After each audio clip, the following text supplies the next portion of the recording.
Bonjour à tous et merci de nous retrouver dans le cadre de cet entretien pile ou face sur Télématin consacré à l'élection pour la présidence de la Fédération gabonaise de football. Aujourd'hui, nous recevons Blanchard Patin Andoum. 44 ans, présent depuis plus de 10 ans dans le milieu. On le retrouve dans le management de clubs sportifs et le sponsoring de notre football. Celui qui sollicite le suffrage des électeurs le 21 avril prochain n'est pas un inconnu au bataillon. Monsieur Andoum, bonjour. Bonjour, Vanessa. Merci. Alors, d'entrée, première question. Qu'est-ce qui vous a décidé à postuler pour la présidence du comité exécutif de la Fédération gabonaise de football? Comme tous les Gabonais, j'ai assisté au naufrage en fait depuis, on va dire, 5-10 ans du football gabonais. On a constaté des échecs au niveau de l'équipe nationale du Gabon, des équipes nationales. On constate des échecs au niveau des clubs. On constate un manque d'engouement dans les stades de football lorsque l'équipe nationale du Gabon joue, lorsque les clubs jouent. On constate en fait qu'il y a un manque de professionnalisme dans la gestion du football gabonais. Donc tous ces mots en fait mélangés ont fait en sorte qu'il y ait un déclic chez nous en fait. On s'est dit qu'on bénéficie d'une expérience de plus de 15 ans dans la gestion des organisations et des personnes et on est passionné par le football. On a déjà géré des clubs de football, on a géré des organisations en rapport avec le football. Pourquoi ne pas mettre en fait notre expérience au profit du football gabonais? C'est ainsi qu'en s'accordant avec d'autres passionnés du football, d'autres personnes rompues à la chose, on a décidé en fait de nous lancer dans la bataille, dans le combat. D'accord. Alors, initialement prévu le 31 mars, l'élection a été repoussée au 21 avril prochain. Vous êtes avec messieurs Alaba Fall et François Bini, les initiateurs du courrier adressé à la FIFA. Comment avez-vous apprécié la suite donnée à ce courrier? Aujourd'hui, les compteurs sont remis à zéro totalement. Peut-on dire que maintenant, vous y allez de façon plus sereine? Les compteurs sont à zéro, comme vous avez si bien dit. Je pense qu'il y a eu un consensus entre la commission électorale, les différents candidats et la FIFA. On est tombé d'accord sur le calendrier et nous sommes prêts pour l'élection le 21 avril prochain. Si on veut réformer le football, il faut commencer par appliquer les textes. C'est la chose la plus simple. Donc il faut faire cette chose-là en fait, appliquer les textes. Donc c'est tout à fait normalement, naturellement en fait que voilà, j'ai agi. Mais malheureusement pour certaines personnes en fait, agir normalement, c'est agir anormalement. Heureusement encore qu'il y a des personnes qui comprennent qu'il faut respecter les textes. C'est très important. C'est un bon signal qu'on envoie. Voilà, ce chapitre tourné, on va vers l'élection. Nous, on va s'intéresser à votre programme 360 degrés football, riche de 44 pages. Quels sont les grands axes de ce programme? C'est un programme en fait qui s'articule sur trois axes. Le premier axe en fait, c'est de pouvoir apporter plus de ressources financières dans le football. Oui. Comme vous le savez, aujourd'hui, au Gabon comme ailleurs, il faut avoir des finances pour supporter le développement du football. Donc, nous avons mis en place des modèles économiques qui vont nous permettre en fait de pouvoir mieux accompagner le football. Des modèles économiques qui sont basés à la fois sur les contributions traditionnelles extérieures, donc celles de la FIFA, les contributions que nous recevons dans le cadre de nos relations avec l'État, et nous avons mis en place en fait des modèles en fait innovants pour permettre une durabilité en fait dans la gestion du football, qui rendent en fait le football autonome, prospère aujourd'hui et demain en fait. Et c'est ça en fait, ce sont ces modèles là qui vont nous permettre d'avoir plus d'effets, plus d'impact dans, comme on appelle, dans l'organisation du football, notamment au niveau des compétitions des jeunes, des compétitions des femmes, au niveau du support qu'on apporte aux différentes ligues qui ont besoin des moyens financiers, qui ont besoin des équipements, des infrastructures. C'est aussi un programme qui est axé sur la formation des dirigeants du football, la formation des jeunes de 6 à 12 ans, la formation également des personnes qui ont arrêté de jouer au football en fait, qui doivent se reconvertir. Donc nous on parle de la reconversion par la formation. C'est aussi un programme qui permet de pouvoir réhabiliter l'école de football de Port-Gentil, de créer un centre de formation du football féminin et de créer un centre en fait de médecine avec un partenariat des médecins extérieurs qui pourront venir ici au Gabon former des médecins locaux dans le domaine du sport et prendre en charge en fait les personnes qui sont des accidentés du football. Vous avez parlé de plus de financement pour le football, mais on sait aussi que le problème du football gabonais n'est pas seulement un problème financier parce que de l'argent, il y en a suffisamment. Quels sont les mécanismes de contrôle que vous allez mettre en place pour les entrées et les sorties? Comme vous le savez, aujourd'hui la FIFA, grâce au président Infantino, octroie sur une période de 4 ans 5 millions de dollars aux associations membres. Ok, ça fait 500 000 dollars pour le fonctionnement et la gouvernance au niveau de la fédération et 750 000 dollars pour l'organisation des compétitions et des infrastructures. Vous savez aussi que la CAF, qui donnait 100 000 dollars, aujourd'hui donne 200 000 dollars à la fois pour la rénovation des infrastructures et pour le football des jeunes. Mais ce n'est pas suffisant quand on regarde en fait les charges qui sont liées au football, quand on regarde en fait l'état dans lequel se trouve notre football, on a besoin de mettre beaucoup plus de financement pour pouvoir soutenir en fait tous ces besoins-là. C'est pourquoi nous, à côté de ces financements traditionnels, on estime en fait qu'il est bon qu'on se batte pour pouvoir créer en fait d'autres sources de financement. J'ai pensé au Fonds national d'aide au sport. Le Fonds national d'aide au sport aujourd'hui, il est basé sur les droits d'assises. Oui. Donc ce sont les droits d'assises qui sont prélevés, qui sont reversés au Fonds national d'aide au sport. Il y a une partie qui est reversée effectivement au Fonds national d'aide au sport. Nous allons nous battre pour qu'il y ait la moitié de ce montant qui soit reversé au football pour soutenir les compétitions à l'échelle nationale dans le football, celles qui sont organisées par la Fédération gabonaise de football. Je pense aussi à la loi de finances 2011 dans laquelle en fait on évoque le mécénat sportif.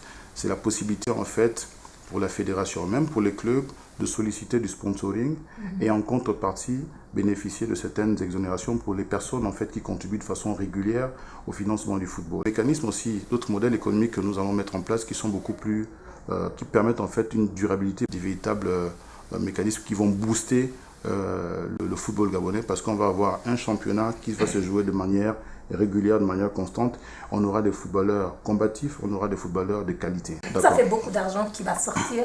Comment on contrôle tout ça? Surtout que on nous a habitués justement à des scandales financiers dans le milieu du football national. Comment vous contrôlez tout ça? La FIFA aujourd'hui, dans le cadre du projet Forward, parle de plus de supervision. Ça veut dire quoi, plus de supervision? Ça veut dire que à chaque fois que la FIFA enverra de l'argent aux associations membres, aux confédérations, elle va mettre plus de contrôle. Donc le contrôle, c'est quoi? C'est chaque argent mis doit être utilisé à bon escient.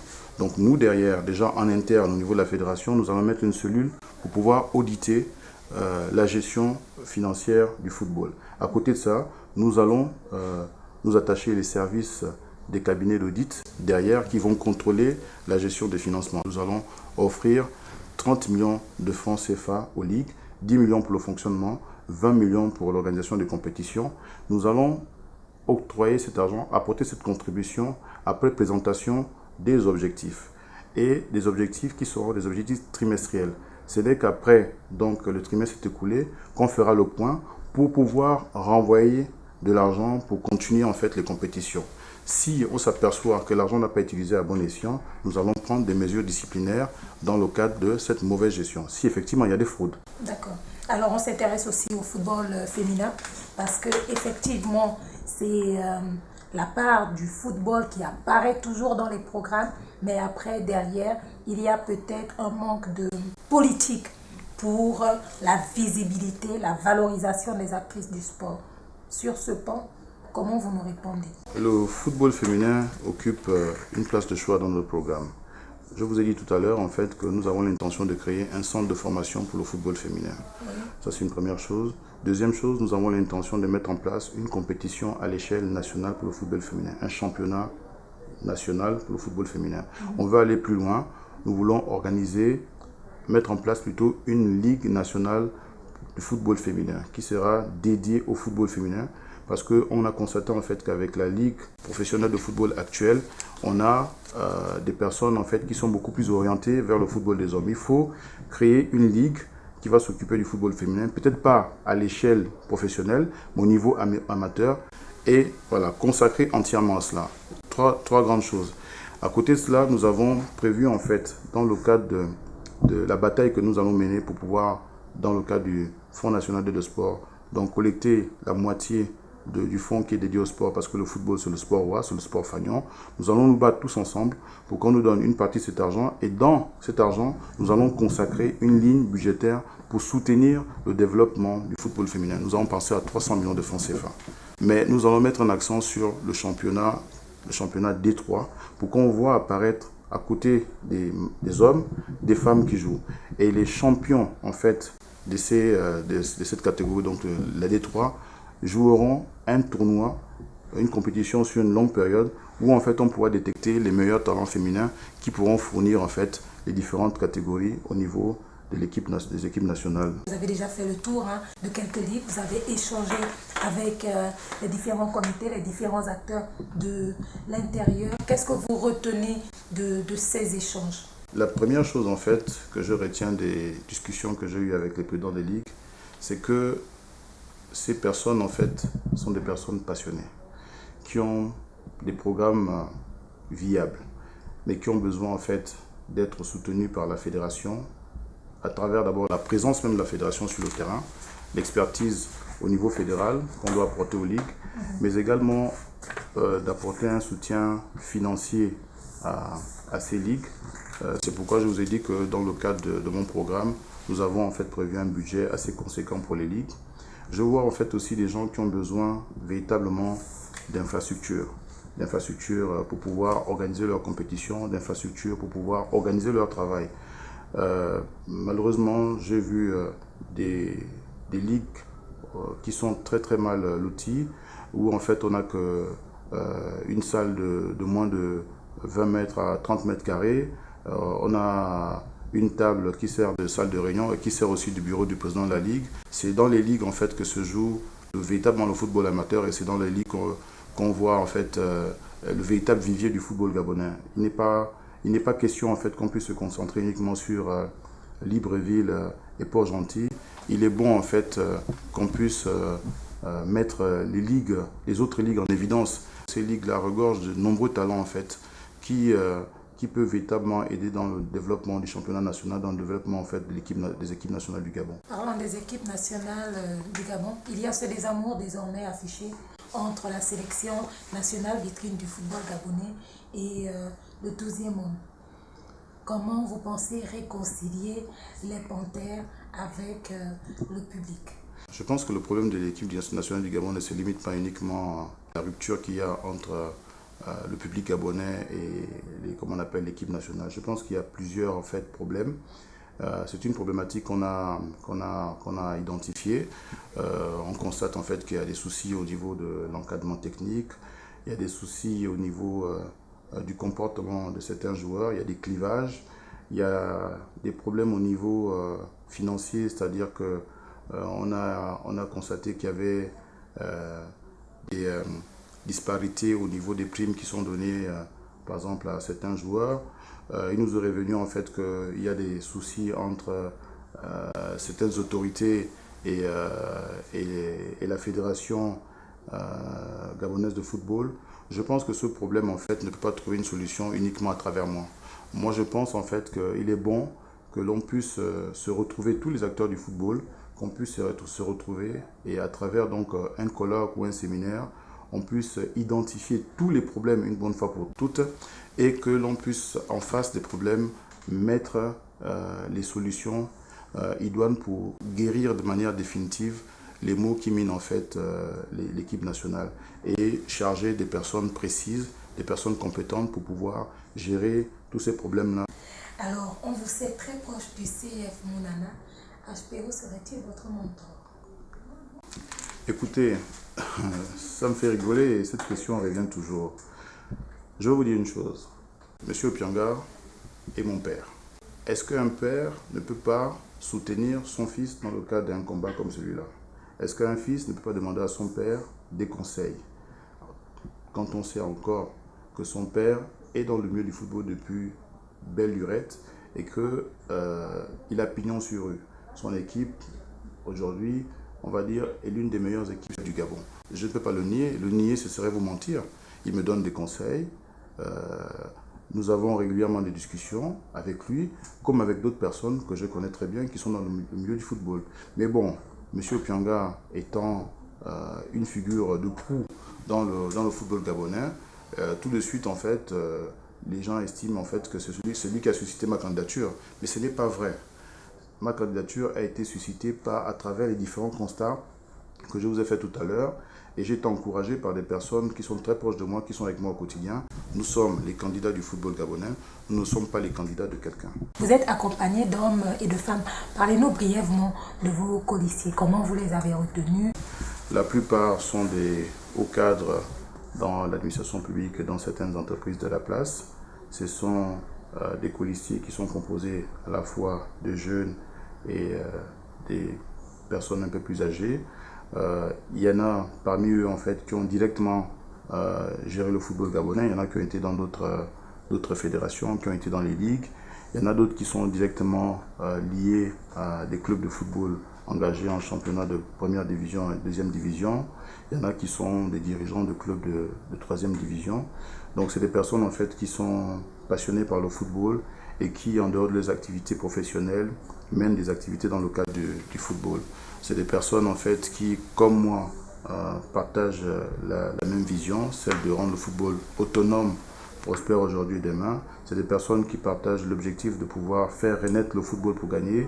Et c'est des personnes avec qui on se rencontre autour des valeurs que sont la transparence, l'honnêteté, l'équité et la culture de la gagne. Nous sommes arrivés, vous l'avez compris, au terme de cet entretien et nous vous remercions pour le temps que vous nous avez accordé. Un message peut-être qui restera le libre propos de cet entretien. Nous voulons apporter un renouveau dans le football gabonais. Nous voulons créer une rupture avec les paradigmes actuels qui minent le football gabonais, qui sont des véritables cailloux dans les chaussures du football gabonais. Nous avons un programme qui est là, qui est viable.